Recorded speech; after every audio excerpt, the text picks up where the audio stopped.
Where is the standing no? Well, there it is. There it is. There it is. You know who you are. Thank you. Thank you. Where are we? Orlando. No, I don't. Hi. How are you guys? How's the day been so far? Very good. It's been fun. Everybody's so nice and charming. Amazing, amazing. All What if right. it was just how we really felt? Like, actually, I'm exhausted. Head's pounding.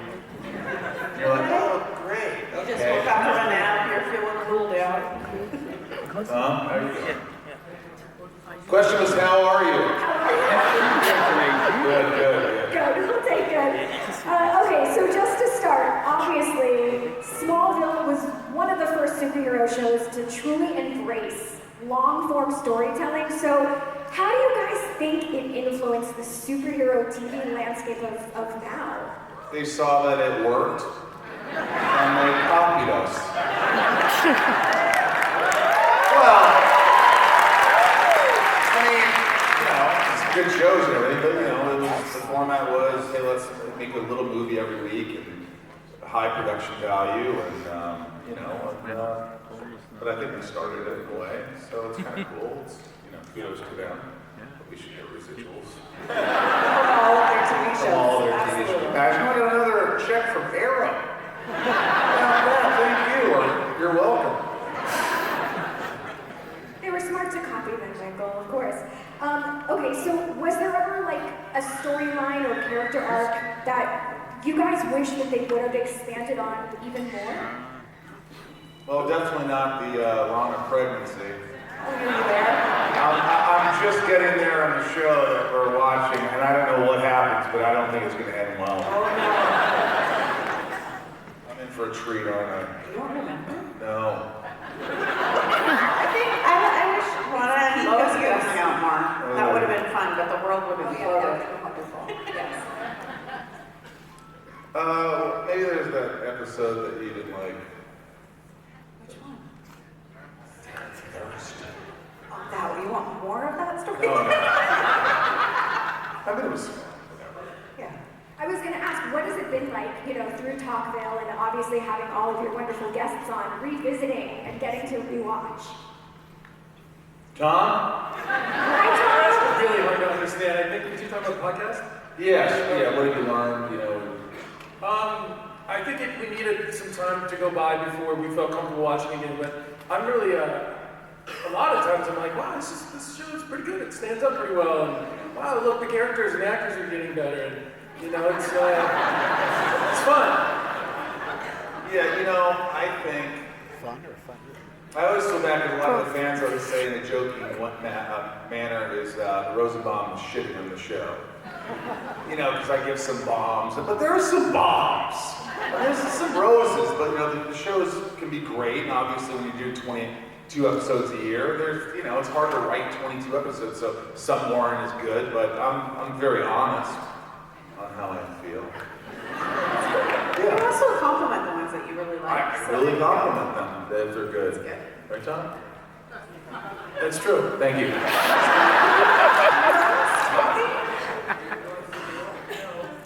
He's like, I'm happy.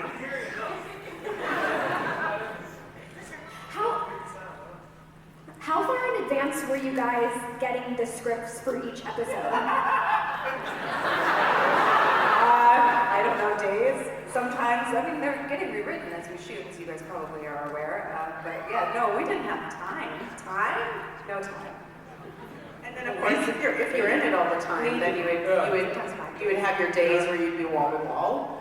And then, Tom usually did this most, but then we would run it sometimes just so that you knew what you were saying. And then we would go in and shoot it. But yeah, like as you're shooting a series, you start to get kind of a little bit behind, and then sometimes you'll get a note from the network or the writers will, and they'll be like, no, somebody somewhere decided they really didn't like this part of the story, so then they'd frantically be trying to rework it, so you'd be getting pages and stuff like that before a scene and see where it's at, Changing things on the fly, essentially? That's kind of crazy. It all happened very fast. It was a blur. A red-blue blur.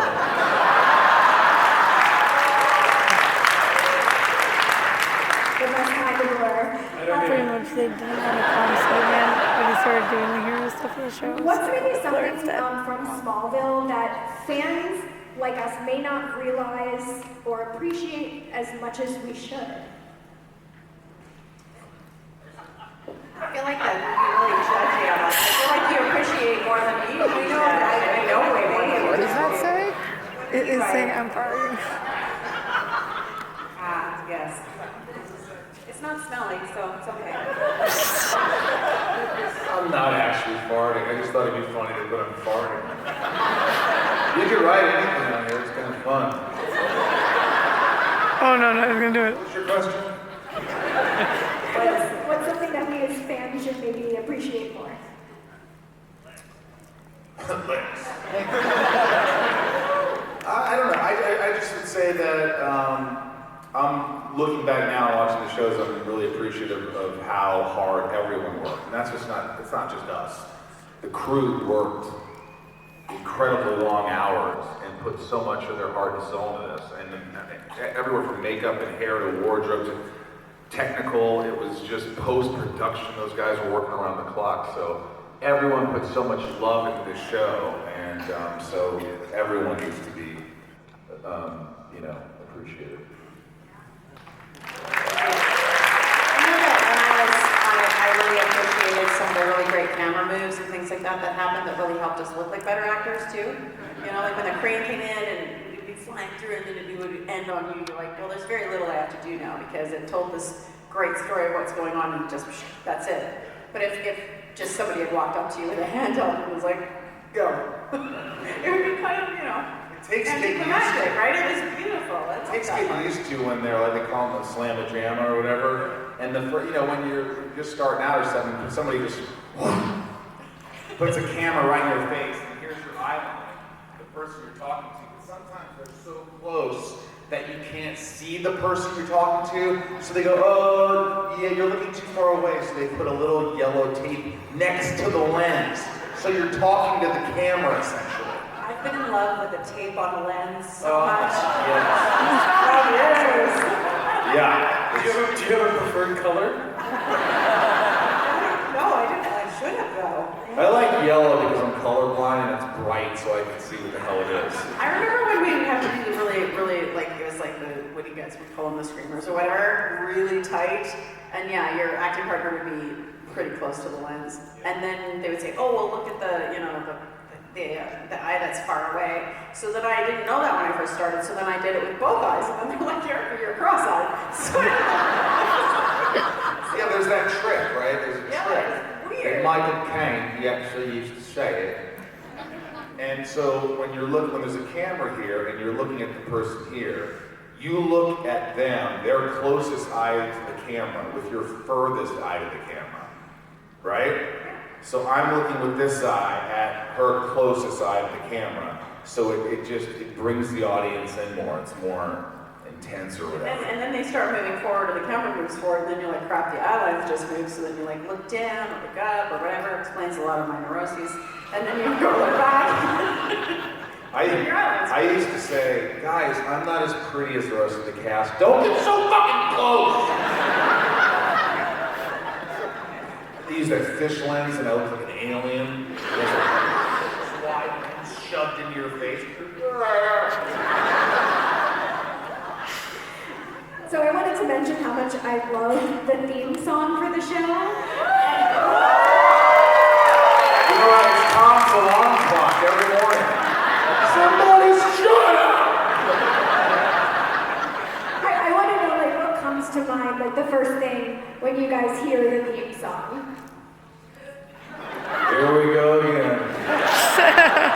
Do you know what comes to me is going down to do the image campaigns where we had to do on the catwalk? Yeah. Remember what it was like? I don't know if we did it as much at the end, but we'd have to go down to LA and take ourselves very seriously and walk on this catwalk and be like, Yeah, the wind blowing in and your it took me hair. ages because every time I went to do it, I'd be like, no, moody, spinning podium. That's what I think of. Come on, be sexy, Lexi, come on. Tom, what do you think when you hear that somebody saved me something? I think of the opening sequence of the meteor shower coming Yeah. First week it was a ding, ding, ding, ding. And just love what goes on in your brain. Ding, ding, ding, ding. Out of curiosity, what are your favorite TV theme songs? I love the Succession theme song. That's really So good. current. I mean, I also love Star Trek: The Next Generation. Listen, I just watched Game of Thrones. I like that one. It's long. I like the Silo one too. It's tough. It's between 24. Magnet PI and Miami Vice. I go way back. Oh, moving on up to the east side. You know that one? Please don't mind the future. Please don't mind the real. To the whole lot of them. Still the tale and here. Now we're up.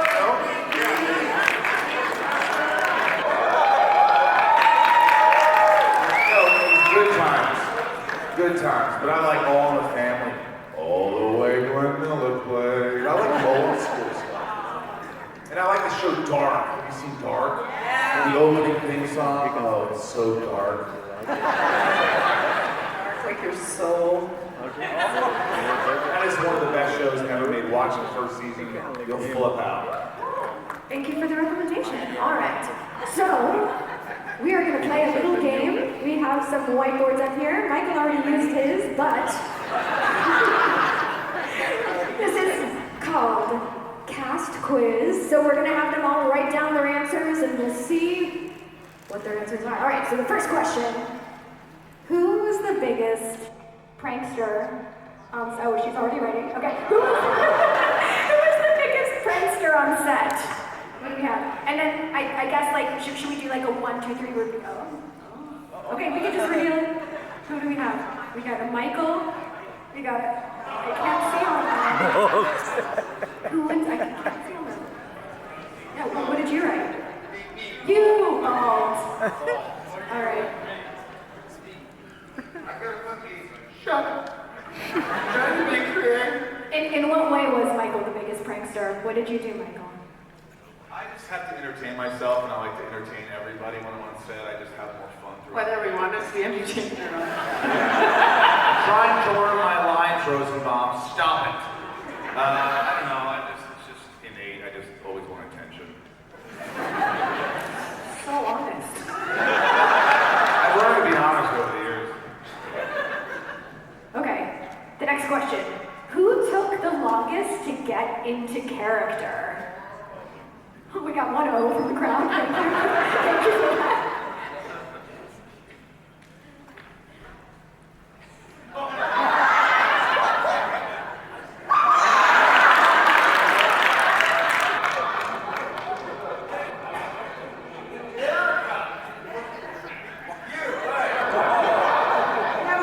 She was always in her head. She was very, she wanted to be, she wanted to do the job great, so she took it the most seriously. Very boring.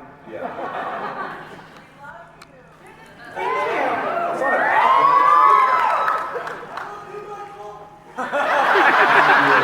not about I love you too.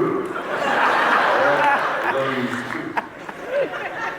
All right, I like this question. Who would make the best hero in real life?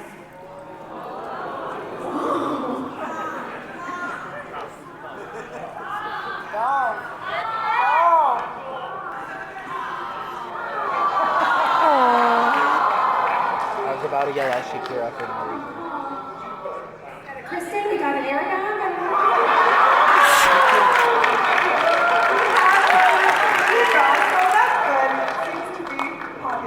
Kristen really helps a lot of young women, and just she works so hard, and she's such an honest, good soul. She inspires me. Well, you're all heroes. All right, let's see. Ooh, okay. Who had the hardest time keeping a straight face during serious scenes? Very good at it. I'm seeing some couple different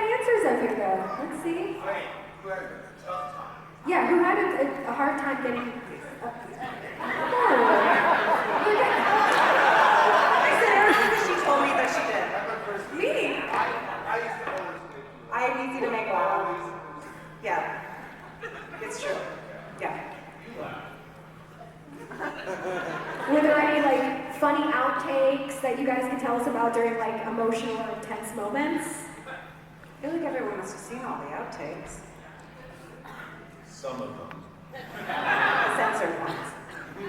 Well, I took, Michael was directing an episode, and the camera was on me, and I was looking at Lana, and Lana was supposed to be walking away, and she walks past the camera box that I'm looking at.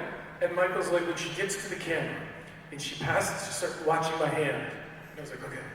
And I forget, it was very emotional or something. It was like, I'll never see her again, she's leaving me or something. And she walks, and she passes the camera, and I'm starting to feel it. And she walks, and I see Michael's hand, and he starts going, and she's walking, and she's walking, and she's walking, and I'm like, and getting taller? And he goes, I'm sorry, I'm into it, I was emotional. I remember that. You love him. You love him. She's 9 feet tall. I remember that day. I was outside. All right, we're gonna do 2 more of these. I like this one because I feel like we're gonna learn a lot here. I want to know who would survive the longest in a real life apocalypse. Well, what type? Good answer. Oh. Tom, Erica. Wait, she's young? I'm an Eagles guy. You just, I'm like, how dare you question that? I'm vicious, I'm just saying. You know what's funny? It's weird. When things get, going downhill and things are crazy, somehow I get really calm. It's so weird. I'm like, no, this is what we're gonna do. Take a chill. We're gonna go here. We're gonna talk about it first. We're gonna do that. I don't know. I get calm. I don't know why. Maybe because my life is used up. Yeah, I'm not stressing. I drop my.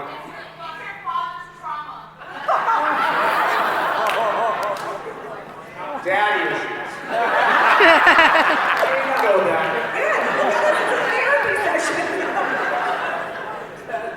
Who's most likely to have daddy issues on this?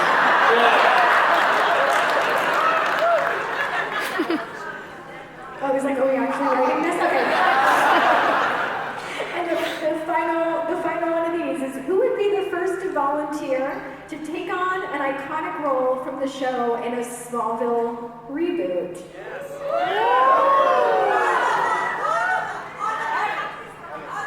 No, I don't think so. Yeah, I think we could. Yeah, I think we could be someone on the show.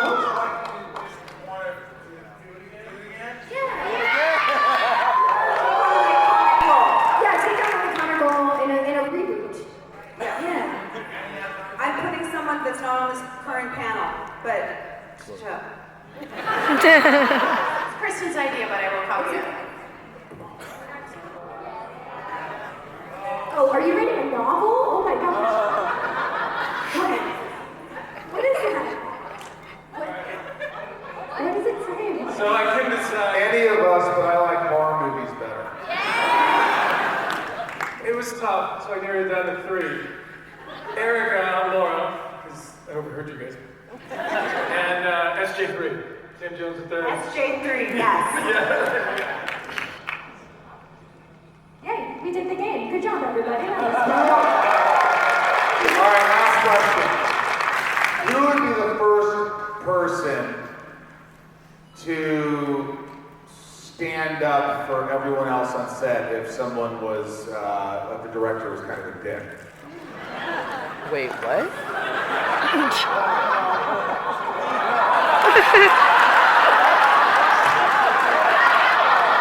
I stuck up when that director was a Muppet fucking guy. And it was like, you over here. All right, hang on. Let's not. This is a human being. We're going to have a conversation. But you don't remember that? Well, but Michael, I mean, Tom did this all the time. Muppets. Yeah. That's just to get through work quicker. True, maybe it was selfish. Argue arguing and standing up are two different things. Who took the longest to get ready? But you did when you practiced. Now Michael's liking this game. You did take the longest. You did. Who took the shortest? You. Yeah. You picked like 2 t-shirts and a jeans and you're like, this is all I'm wearing. Absolutely. Absolutely. I walk into my trailer and I go, Steve, I don't want to wear this pink shirt. He goes, I don't care what the hell you do. That's just what they put in there. So we have some fan-submitted questions, and this first one is from Liam H. from Orlando, Florida. Leo H, are you here tonight? Not even here. Come on. Here in spirit. They said Smallville has such a great ensemble cast. Looking back, what was the most memorable moment that you guys all shared together? Together. I think just like, if I can think of like moments where it's like a night shoot and it's 5 in the morning and we're so tired, we're laughing and everything and we just like want to go home and it's raining and the rain towers and we're just being together and kind of going, this is kind of cool. Yeah. Well, I have in my mind, I remember the big group photo that we took for the 100th episode party. Peter Robb was there. Yeah. And it just felt really odd that we were all in the same place at the same time. Yeah, because we never worked, but we never all worked together Right. at the same time. I just remember being like, this is oddly awesome. Yeah. We can clap.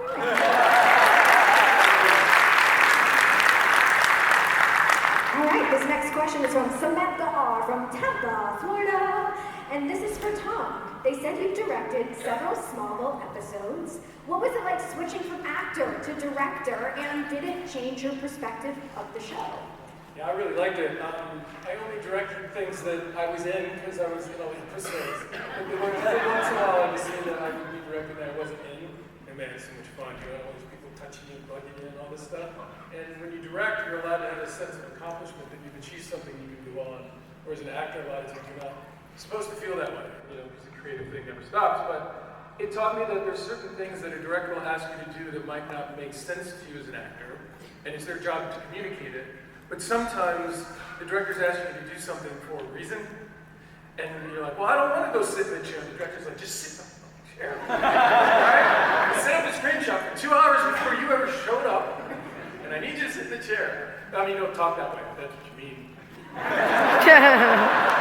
Going on behind the eyes. Yeah. Or like, I remember doing a fight sequence and with one of the actresses who aren't here, and she was a little late. We were outside downtown Vancouver. It was going fine, but we ended up having to shoot like 3 takes, and I knew that we were getting pieces that could cut together. And after the 3rd one, because we were really behind, I remember her going, "Can I get one more?" And I go, "No, we're done with this." She's like, "Yeah, but," I'm like, "I don't have time. We got it. It'll cut together."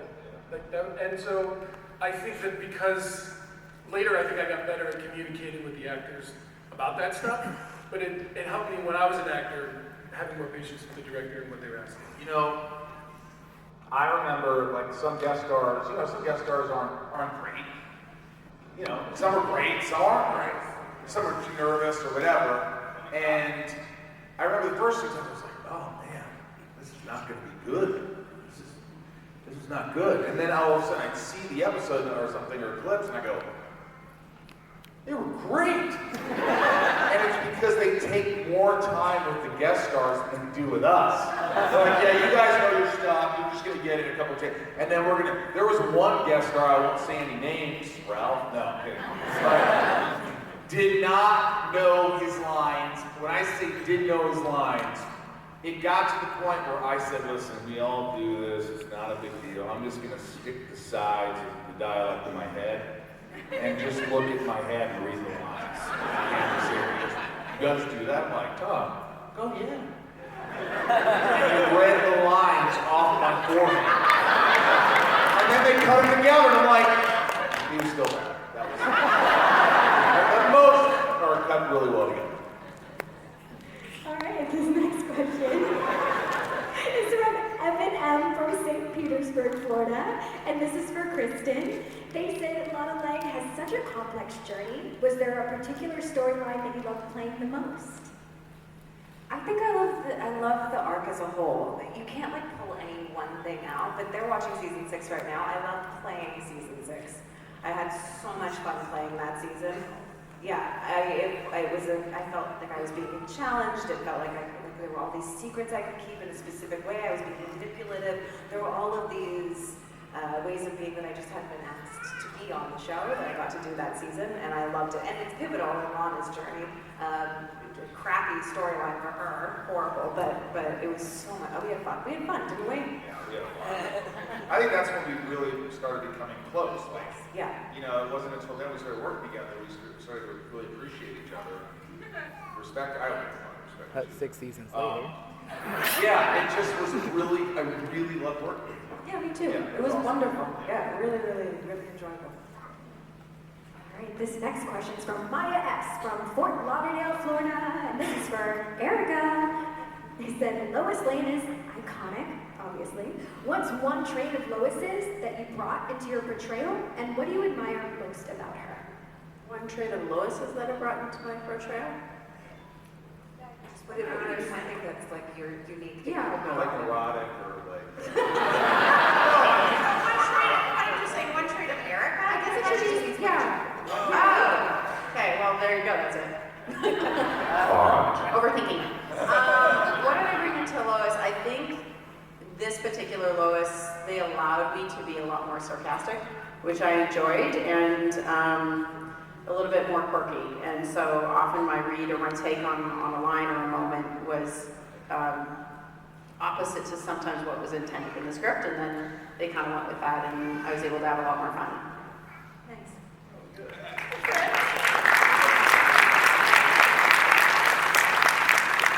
All right, our next question is from Jaden F. from Jacksonville. This one's for you, Michael. Playing Lex Luthor was an unforgettable role.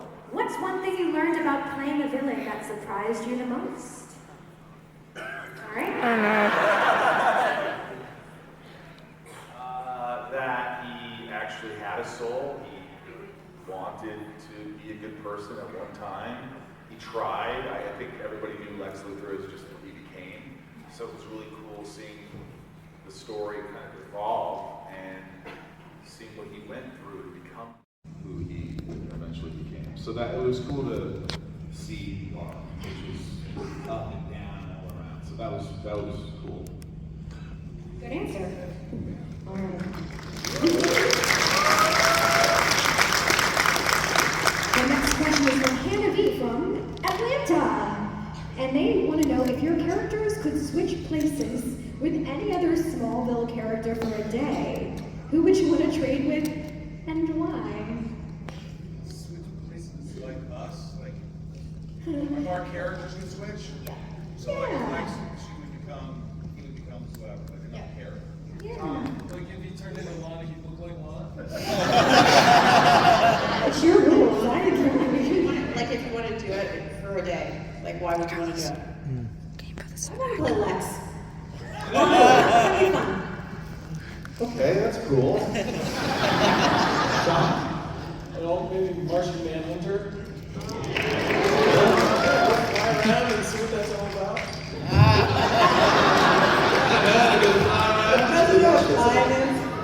want to be Tess Mercer. That's a good one. Yeah, she was badass. She was awesome. She was, yeah. She was fun. I wouldn't mind being maybe Lionel Luthor. To get even more evil. To really just torment myself. That could be better. Did you ever notice like in the show he's always like, Lex. Son.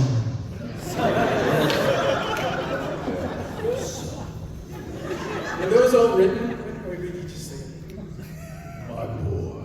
Lex, don't touch me. Son. No. Well, since you just mentioned that and like him, adding his own flair to it, was there anything that you guys got to add like on the spot? Like was everything? No, I was not allowed to do anything. it was like they liked them. They liked us saying their lines. Yeah, they want to say their lines. But there were certainly some things. I mean, we all added a lot to our characters. So if we didn't improvise lines, we did it with actions or emotion. Well, I mean, you have words on a page. Words on a page are just words on a page. You make the scene what you make the scene. Yeah. That is something that we do. That's what the acting is. But the words on the page, for me anyway, were the words on the page. They really wanted to. The Smallville punch came from me. Because every time I forget a line, I used to hit you. That's true. And then you're like, oh, that's cool. Let's do that. Like, why don't we just hit him from Smallville? There you go. If they let me improvise, could you imagine your time?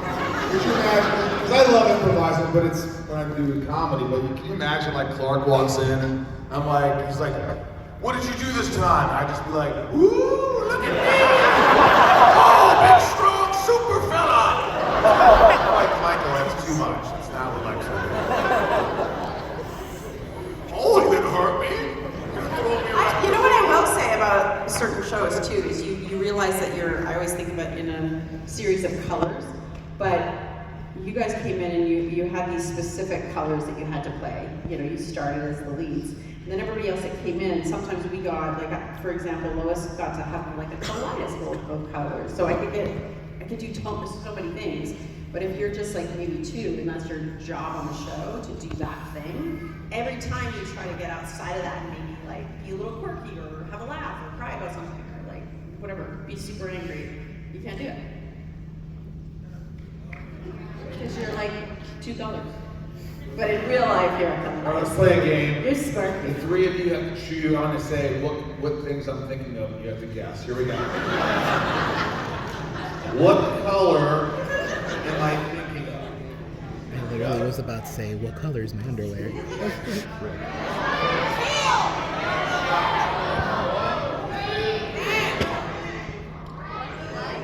Nobody picked blue. Oh, she's over there going, I did. Okay. What number between 1 and 10? 3.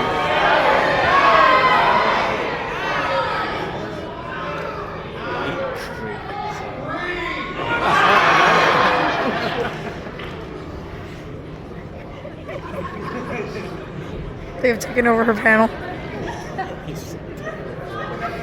We're blaming Michael with this one. Michael took over her panel. I think they wanted more. Do you have one more? You want to do You don't want to play Would You, Wouldn't You? Would you, isn't it Would You Rather? I think so. Yeah, I think it's called Would You Rather. Yes? The answer is yes? So we have about 5 minutes left, so we got a couple more questions. I know, collective sighs, I know. Who's coming to Smallville Nights tonight? Yes! It's going to be a lot of fun. Me and Tom are going to really live it up tonight. Live it up. All right. So Johnny B from Fort Lauderdale wants to know if you guys took anything from set. My vampire teeth and my decryptonite and decryptonite necklace. Really? Do you know that? You have to put that on a necklace? Yeah, I have the decryptonite and kryptonite necklace. Oh, thank God. Yeah. Well, I hate to bring this up, but it's just not worth as much as the other one. Okay. How about you, Erica? My last name tag and my entire wardrobe. I real blood stuff home. All right. Tom. Just my memories. Did you take your seat back? Nope. I did. I took yours. You took mine. Let's see, I got the Zod jacket, I got a Smallville jacket, I got Lex white suit, I got another Did suit. Michael I got, steal, like, half of his Lex's stuff and half of glass Tom's bar, stuff? Bottles of water that he drank. I got the picture of the crazy doll. I got ship key. I got the little thing that gets into his safe house. I got, I mean, it freaking goes on, man. I got a lot of shit. Wait, can they admit that legally? Yes. I got a lot of stuff. Michael's a collector. I collected stuff. I mean, you know, if you're on it, look, my idea in life is, you know, if I'm working with some big actor, I'm like, this is awesome. I'm probably won't ever see this guy again. I don't give a shit. I'm getting him to sign a poster for me. You know, I may never do a show this big, right? Did I tell you that story? So I was on set, Guardians of the Galaxy, and I worked with Stallone, and I brought my Rambo lunchbox. And I go, hey, would you sign this? And he looks at me and goes, is that a lunchbox? Oh, yeah. See, you have a Rambo lunchbox. How old are you? I was like 47 years. Look, I'll sign it, but I think we got a problem. So there's a picture of me with him, and he's holding it, his face is like, you know, this guy is. Alright, I think we have time for one final question, and actually, there's a bunch of t-shirts that we have down here if you guys want to throw them out to Yes! You're going to do that for, you want to do one more and then we'll throw the t-shirts, or you want to throw the t-shirts now? He's not running out. No, no.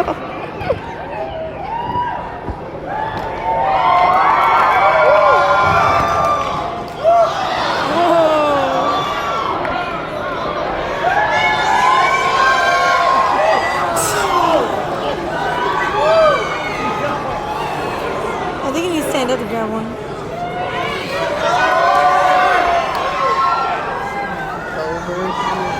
I refuse to stand up. Over here. Let's stand up, Carlos. I'm standing up, the fuck? What if I wish I had 1,000 to give all of you? Come on, man. My glasses? Water